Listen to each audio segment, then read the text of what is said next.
All right, here we go. Someone wanted to join for story time with Paul. Okay, cool. Always happy to have another friend. Yep. Huh, I wonder who it could be. Yep. Yeah. Who could it be? Always happy to meet new people. Oh, hey, look, he's got Jim Steinor. Yeah. Hi, guys. Oh, fuck me. Hello. Jim, when does the fucking... Okay, we know you lost your job at Taco Bell, right? For punching that Uber driver. Taco Bell.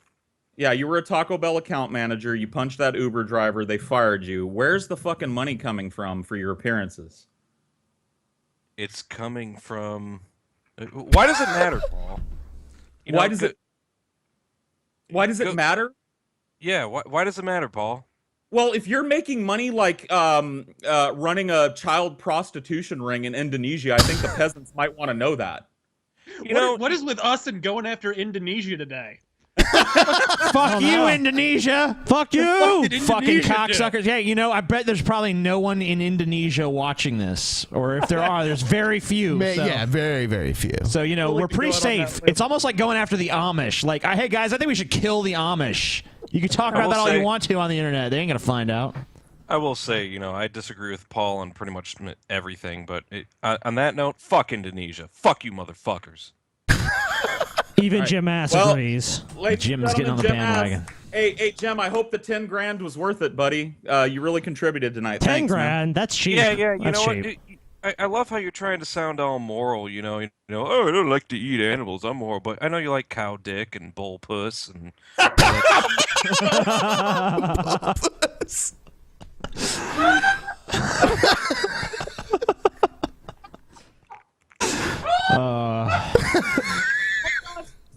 Good night, folks. That is true. Paul did go on and on about it. Storytime. Was that with Paul?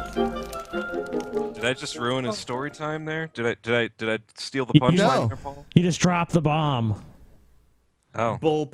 Hey, did you guys notice there's a Cheese Whiz canister in the background there amongst all this classy shit? Paul's a refined just gentleman. noticed that, He's a refined gentleman. I have a picture of this somewhere, and I've always tried to zoom in to see if there's any, like, if there's anything on the spines of any of these books, like, that would be kind of cool, a little detail. But yeah, no, I caught the Cheese Whiz. I just saw it for the first time. I'm impressed. Really? Jizz.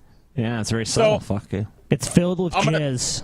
I'm gonna tell us. I'm gonna tell a story tonight about video games. Since we have Razor here, I thought it would be not that Razor only does video games. He's also makes a pastime of being incredibly wrong about guns.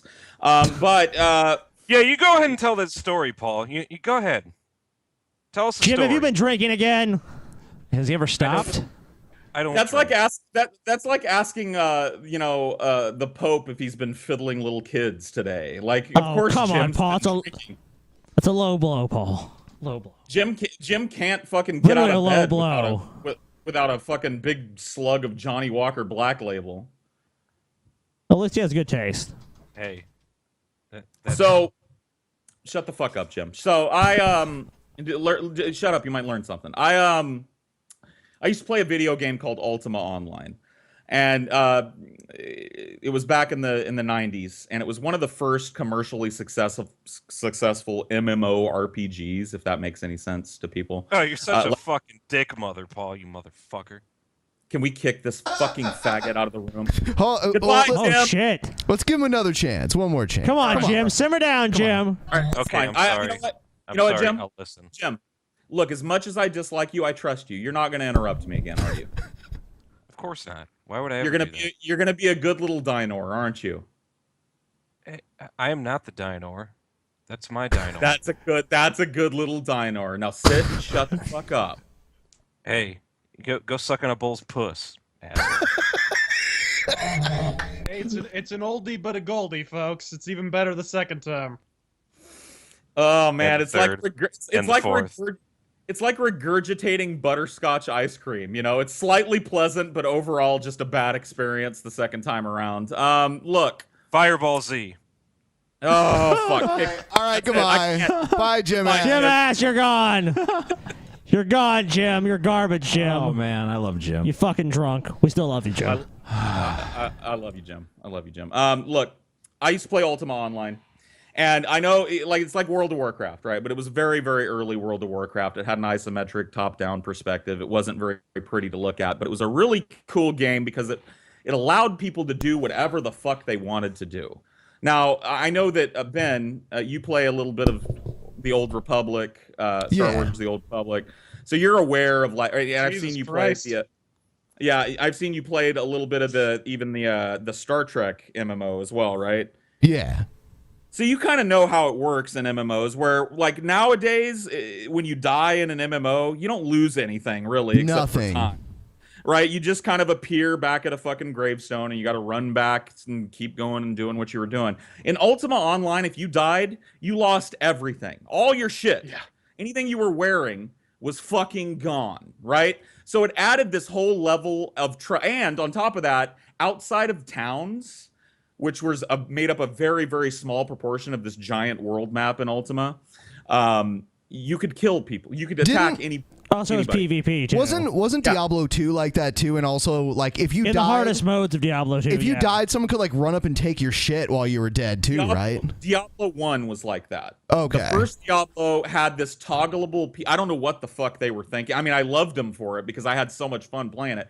But it had this toggleable PvP switch that when you hit it, it allowed you to affect other characters with your spells, but they didn't have to consent to it. So it wasn't like a dual button or something. It was just like, oh, let me just turn this on and fucking hit you with a lightning bolt and then take all your gear. Peace out, faggot, you know? But this game was like that. So, but dying wasn't the end all be all, but it could set you back a long ways. Like if you died and lost everything in World of Warcraft, you're fucked, right? Because you spent, years getting that fucking equipment. In Ultima, you could make your own equipment. You could scrounge up money and buy some decent equipment and be back in the game. But you don't want to get killed, right? So it adds this whole level of intrigue to the game that just doesn't really exist in modern MMOs anymore. And I started playing this game, and I learned very early on that the rules in this game were that there were no rules. That the most cunning, the smartest, the most ruthless person was always going to win at this game, no matter what. It was kind of the Dark Souls of its day. No, it really was. It really was. And it was so fucking cool to play. So me and a couple of friends were playing, and we got together one day. We're smoking some pot. And we're talking about like what we can do in Ultima. Like we need to start making some money. I'm tired of... At the time, we were trying to save up for our own little house. And that's another cool thing about Ultima is that you could buy a house and build it in the world, and it existed as a tangible object that could actually be broken into by other players and burglarized, which is totally unheard of. Once again, anyway, I'm going on and on about that. So we got together and we were like, how are we going to make some fucking money without boring ourselves to tears in this game? So we decided to run a scam. And the scam went like this, okay? We would stand near the bank in the main town, which was called Britain in this game. Which is where everybody hung out to sell things and recruit for their guild or whatever, find people that could make them this, that, or the other thing. It was just like a big marketplace of people. And we would all dress alike, and we would start spamming the chat with invites to our guild, right? Or we were going to talk about this guild, right? Are you tired of having to spend hours chopping trees and making bows and arrows to fund your PvP? Well, we have the fucking answer, man. We have a fucking castle on an island, which could exist in this game. We have a castle on an island with chests in it full of everything that you need. And any member of our guild, as long as we trust you, can freely take what they need, as long as, every once in a while you put a little back. So we're playing into that human greed, right? We're twisting the nipple a little bit, going, oh, I might be able to rip these guys off and never have to worry about money again, right? But of course, there is no guild. There is no fucking castle. There's no chests. We don't have anything ourselves. So we start talking to people. Now, in Ultima at the time that I was playing, there are different character types you could play, and one of them was a mage. And mages were incredibly powerful, but they were also incredibly expensive. It took a lot of money and time to make a mage, and the most precious thing to a mage in Ultima was their spell book, because you have to buy each individual spell and then scribe it into your spell book, and they're very expensive, and you have to travel all over the fucking world to get these spells. So a full spell book is a mage's best friend, their most valuable possession. So we would start talking to these people, and some people weren't quite thirsty enough. They'd go, haha, no thanks. But there were a few people, and let me tell you a story about what happened, like in general. We would go, okay, so look, we're not bullshitting you here. We're shooting straight. But we need to be able to trust you, right? Because, of course, anybody would want to just come loot us dry. So we need to know that you are willing to put your shit on the line for us before we put our shit on the line for you. Okay, well, what do you need? Give us everything that you've got. What do you mean everything I've got? Everything you're wearing. Take it, put it in a bag, and put it in a trade window. Well, okay, and everything in your bank. Everything in my bank. Everything in your bank. Put it in a bag, put it in a trade window. What about my spell book? Definitely your spell book. Voluntary highway robbery. I said, look, dude, this is just a trust exercise. As soon as you've done this, you're going to be on a fucking island filled with fucking treasures. So people would do it. They would hand it over. Now, I, being me, couldn't just leave it the way it was, right? I couldn't just walk away and go, LOL, faggot, you just got raped. Thanks for the shit and log off, right? I had to have a little flourish at the end. So I would tell them after they gave me the stuff, I would tell them, I would say, you've made the right choice today. Welcome to the Brotherhood, man. So what you're going to do is you're going to head to the docks. And there's going to be a ship there waiting for you. You'll know the ship because they're one of our guild members. One of our guild members will be waiting there for you to pilot the ship to the island. We'll get you all set up, okay? Oh man, thank you guys so much. It's so fucking awesome. What's the guy's name that I'm looking for at the docks? And of course, I had this go-to name I used every time, which was UBEENSCROOD. You've been screwed.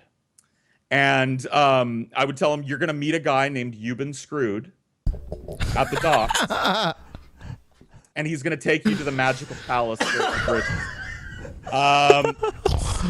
Paulsego scams people. Give the money back, Paul. Give the money back, Paulsego. Sounds like the original. Give the bows back. It just sounds like the original version of Star Citizen, basically, is what it. No, late really 90s Star Citizen a little bit. It really is. I mean, they were doing it back then, and I'm really excited to see some games are starting to go that direction now, because to be able to do that, I used to do other shit too. My main I mean the scam aspect. I'm not even talking about the fucking gameplay. I'm talking about taking people's fucking money and running. My main character was named Toothless Crackho, and I would hang out in the Britain Graveyard, which is a place where people would hang. It was a good place to grind for money because there were a lot of skeletons and zombies that spawned there.